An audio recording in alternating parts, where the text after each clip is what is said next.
What's up, everybody? It's Joe with Joseph Blake Photography, and in today's video, we're going to be talking about some chip news that we have out of Taiwan from a Korean news outlet that may give us some hints as to what to expect in the summer with the new Mac Studio.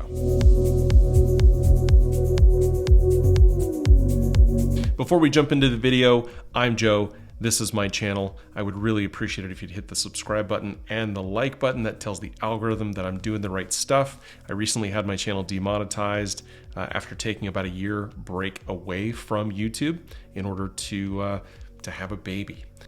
So I appreciate your support in getting back into the saddle. In this video, we're going to be talking about some chip news. We're also going to do some back of the napkin math about what this might mean for a purported M3 Ultra coming in a Mac Studio in the summer, as well as where that chip might land relative to some of the other chips on the market, whether or not we're going to be getting an M3 Ultra Mac Pro.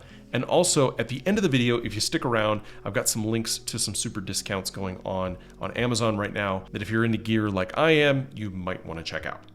Okay, let's go ahead and jump into the info. So Korean outlet IC Smart is reporting that TSMC, which is the #1 supplier of Apple chips, that's the company that makes the chips in your MacBooks, in your iPads, and in your iPhones, as well as a lot of the other devices out there. There's really only a couple of companies that really know how to make super high-end chips. That's Intel, Samsung, and TSMC, Taiwan Semiconductor.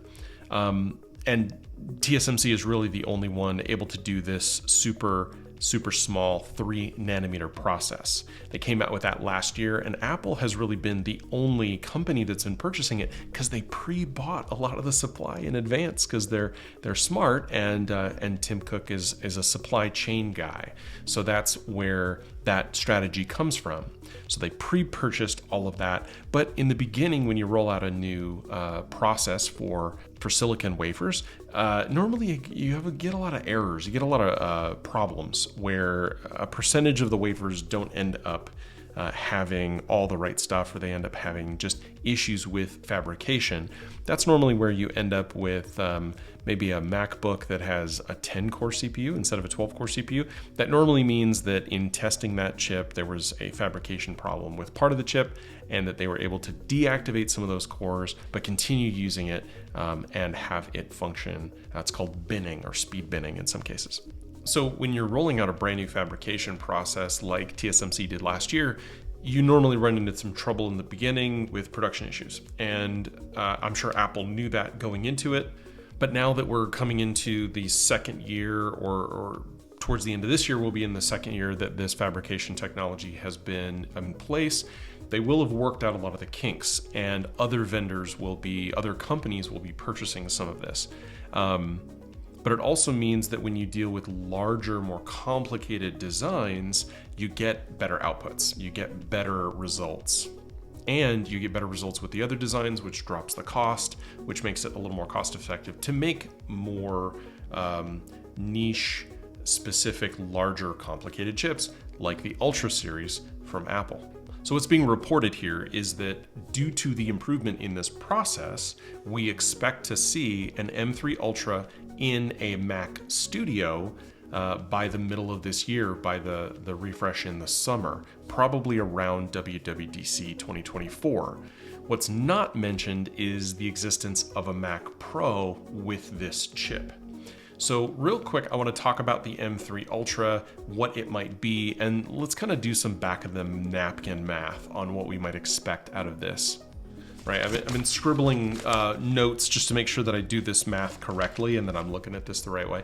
So the M2 Max and the M2 Ultra, the M2 Max is effectively one chip, and the M2 Ultra, they made another one and they glued them together with their fabric technology. And it goes from a 12-core CPU and a 38-core GPU at the top end to a 24-core and 76-core Ultra. You go from having, I think it was 196 megabytes. Wow. And you end up with a maximum throughput still of 400 megabits per second, and you end up with double the RAM capacity. So that was the M2 Max to the M2 Ultra. If we assume that the same thing is going to happen with the M3 from the Max to the Ultra, even though with the M3 the Pro is a little bit different, they definitely moved the Pro down the line a bit. The Max and the Ultra, I would expect to have a very similar relationship in the third generation as in the second generation. They've been able to pretty well kind of linearly increase their capacity just by basically gluing these things together. So if we look at Geekbench scores on the CPU for the M2 Max and M2 Ultra compared to the M3 Max, the M2 single core in the Max style got a 2700 and the Ultra got a 2850. Slight increase, I'm assuming as a result of access to more of that memory. But it had a multi-core score of 14,800, which when you basically double that up, you end up with 22,000. Now, it's definitely not a 1-for-1. It's not a 2x multiplier. It's actually more like a 60 to 70% increase. There's definitely a performance hit because you can't always feed all those cores exactly, and it has to do with the efficiency of the processor. But if we take the M3 Max numbers, which the M3 Max had a single core score of 3160 and a multi-core score of 21,150. That's a significant improvement in both of those categories over the M2 and really gets really close to the M2 Ultra in the Max flavor for the third generation. So if you take that and you basically apply the same math that you apply between the M2 Max and the M2 Ultra, the estimate would be that you would get about a 31,500 Geekbench score in the multi-core. Currently, it has a 3160 in single core, and I don't expect that to change. Maybe it goes up just a little bit, but I wouldn't expect a huge difference there. So that's a 10 to 15% increase in the single core score, but potentially a 40% increase in the multi-core score on the Ultra compared to the M2 Ultra. Now, if you go over onto the Intel side of things, where the current kind of top dog on that list is the i9-13900KS. That is a 24-core CPU running at between 3.2 and 6 gigahertz. But though it is a 24-core CPU, it does have their hyper-threading tech, so it is able to do 32 threads on those 24 cores. And that one's pulling out a single core Geekbench score of 3,100, which is about equal to what we're seeing out of the M3 Max now. So we might actually see the M3 Ultra surpass by a little bit more the top Intel chip at the moment. Now, the 24-core Intel chip is actually putting out the same multi-core score as the 12-core Apple chip.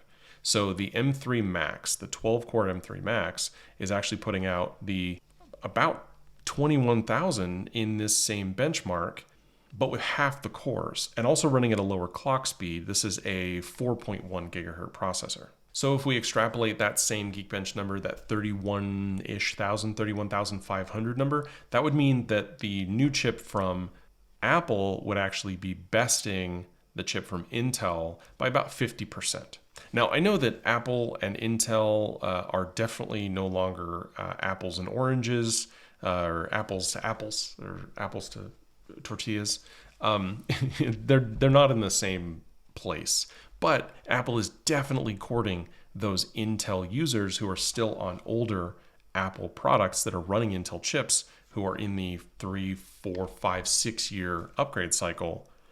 And so we are definitely going to see marketing that is targeted at the Intel folks. So you'll probably see some of these numbers and the comparisons against these i9 13th generation chips in a lot of the marketing from Apple. So that's what we might see on the CPU side. Let's talk a little bit about the GPU side, because I actually think that that is going to be a bigger improvement. So Apple was really clear to enunciate the fact that the M3 series was it was about graphics performance and it was about power saving. So if we look at the Cinebench 2024 test, testing GPUs, and we compare the M2 Max and M2 Ultra, improvements over on the M3 Max, I think we're going to see a big bump from Apple on the graphics side for content creation and some of the things that you're going to need in a desktop machine, right? This is a desktop chip that we're talking about for a lot of the high-end workloads. So the M2 Max had a graphics score in Cinebench 2024 of 5851, and the Ultra had 8668. That's a 48% improvement by doubling the number of GPU cores. Remember, the M2 Max had 38 GPU cores in its highest end configuration, and the M2 Ultra, by doubling that configuration, had 76 GPU cores. By comparison, the M3 Max has 40 GPU cores in its high-end configuration with 12 CPU cores, and it came out with a Cinebench score of 12,986, about 13,000. That's a significant improvement over the M2 Ultra and the M2 Max. Now, if we take that and we assume that we're going to see the same, say, 48 to 50% improvement between the 40 core and a potential 80 core GPU, we would be seeing a score of about 19,000, which is going to put it squarely in the NVIDIA 4070 to 4070 Ti range, just under 20,000.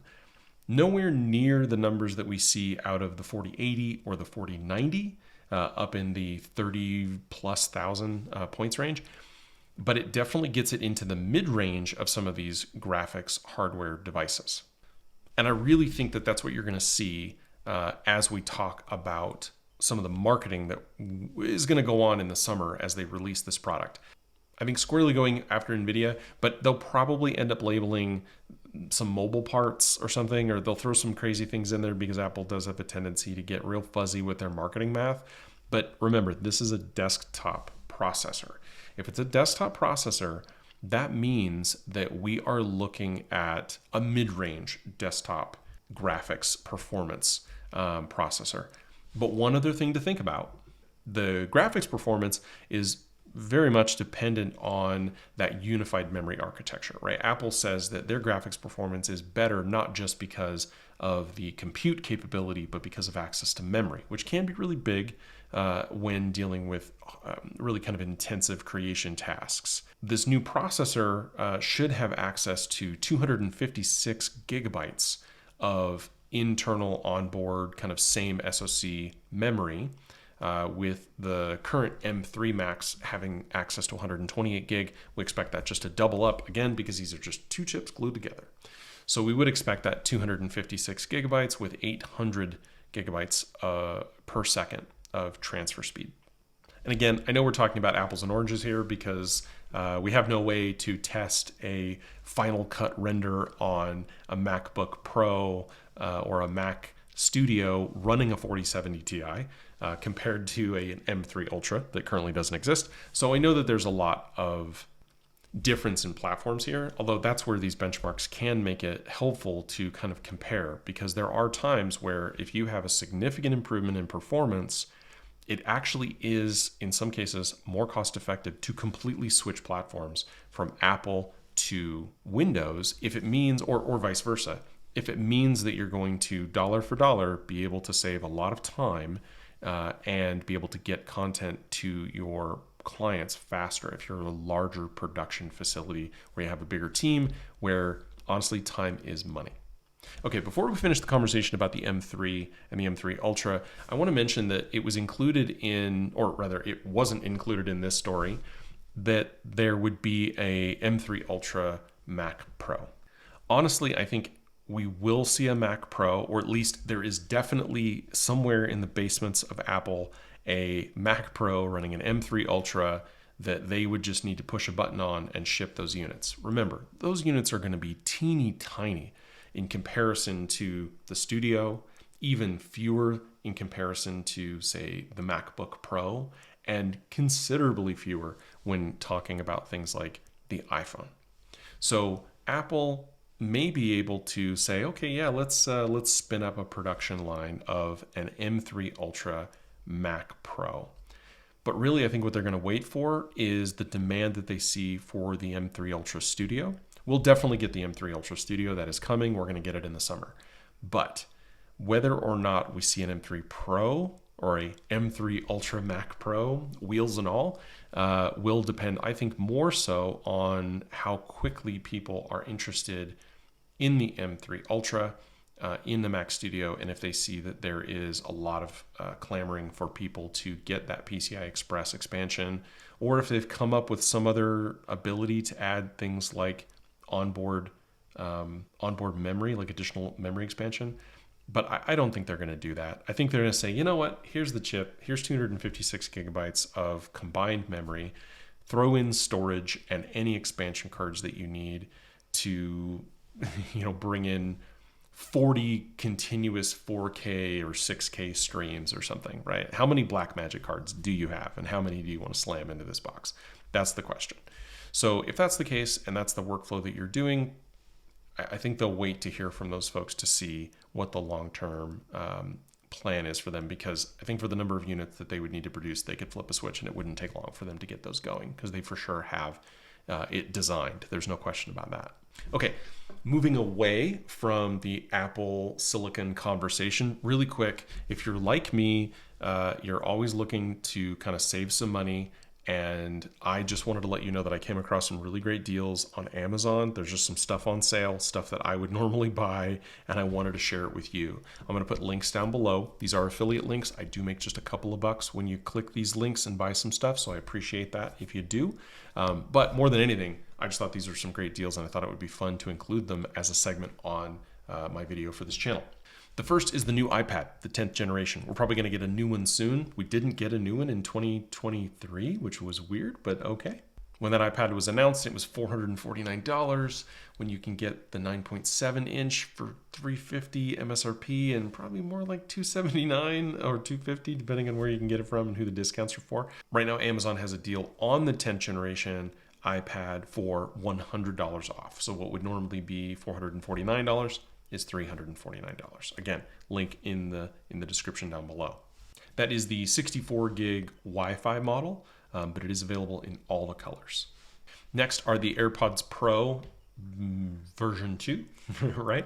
I love these things. I actually still have the first version, and I got my wife the second version. She loves them. The noise cancellation is awesome. I actually edit with mine. If I don't have my AirPods, I have my AirPod Maxes in to do my editing. I've had no sync problems. Those are right now $60 off. That's 25%. That's pretty big. That is down in the description. Maybe you got an Amazon gift card you got for Christmas, still burning a hole in your pocket. Go grab some AirPods. Next, for my drone folks, I love drones. I love the DJI drone series. I still have a Mavic 2 Pro. I love that thing. But if you purchased one of the newer drones or the minis and you opted to get the less expensive remote, there is a discount right now on the RC. It has OcuSync 3, and it works with all of the Mavic 3 drones, as well as the Mini 3 and the Air 2S. So if it's DJI and it's got a 3, it's going to work. Or if it is the Air 2S, it's going to work. The Mini 3, the Mini 3 Pro, the Mavic 3 Classic, the Mavic 3 Cine, all those will work with it. That guy is normally $310, and it's down to $270 down on Amazon. So it's $40 off. Link down in the description. Okay, last one.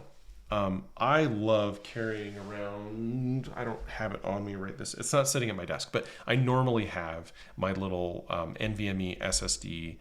It's a 2 terabyte NVMe, and I love using that, and it's awesome.